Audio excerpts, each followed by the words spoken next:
These are the top 6 mistakes I see freelancers make on Instagram. So if you're doing any of these, it's time to stop.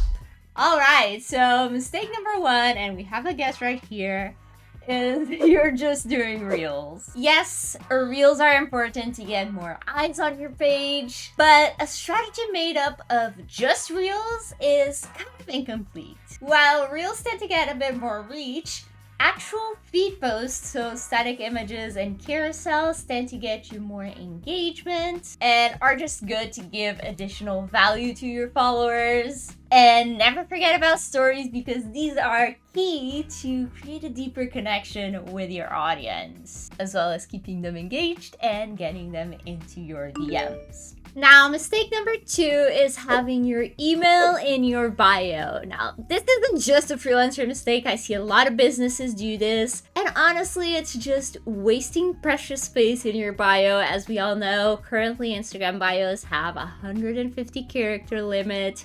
So you don't want to waste that with your email, especially since there's an actual section of your profile where you can add your email. So it shows up as a button right below your bio. So I'll show you right here on the screen how you can find that. Not only does that give you more space in your bio, but it also makes it easier for people to contact you, since it's just a click of a button. They won't have to copy and paste or manually type your email. They click the button and it takes them straight to their email app. Now, mistake number 3 is having a logo as your profile picture. It's great to have a logo, but if you're a freelancer, the client likely wants to work with you, not your whole brand. So you should definitely show your face in your profile picture. It's just more personable and relatable. After all, people do business with other people, and that's especially true with clients that want to work with freelancers. They want to get to know the real you, not really your brand. Oh, and this may be a hot take, but I also wouldn't add your logo to the corner or to the bottom or the top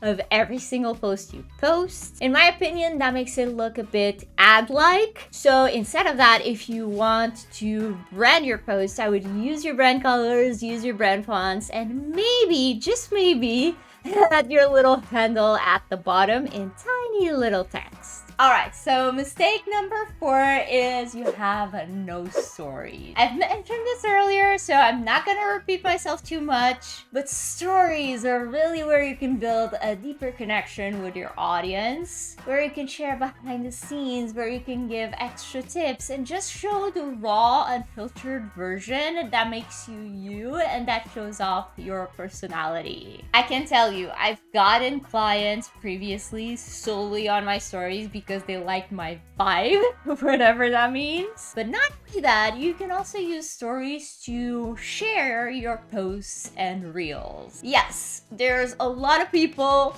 myself included, that just watch stories. I barely find myself scrolling through Instagram. I watch all my stories until they're done, and that's it. So if you're not sharing your stuff to stories, you may not be having the reach you could have if you were to share that to stories. Other than that, I just usually recommend, like, a good rule of thumb is to show up on stories at least once a day. Just share something you have in the ways that I've mentioned there before. For example, today I'm showing a little behind the scenes of my day in my life, if you will.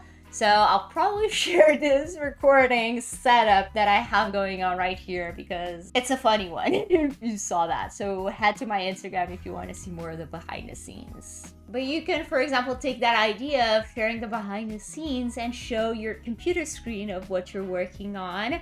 I know myself as a client, if I were to hire someone for, let's say, logo design, I would love to see what goes on behind the scenes. Like, what programs do they use? How does it come to life? Like, how does the draft process go? It may be just me, but I find that stuff fascinating, and I know someone out there must agree with me. So try that out and see how it goes. Now, mistake number 5 that you're making on Instagram is there's just too much promo. Sometimes I see freelancers' profiles where it's just all about their services. Every single post is a list of their packages, testimonials, all that good stuff. And while, yes, yes, you definitely do want to promote your services. There is such a thing as too much of a good thing, and too much of promotion, it's a little bit spammy, to be honest. And mistake number 6 is you're not doing enough promo. Some freelancers and business owners in general are afraid of sounding spammy, and so they shy away from promoting their services on social media. Like this video if you can relate to that.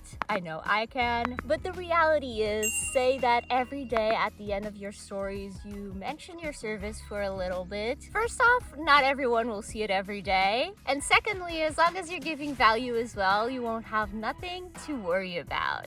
Now, if you want to know what the top 5 mistakes you're making on Upwork are, check out this video right here, and I'll see you there. Bye!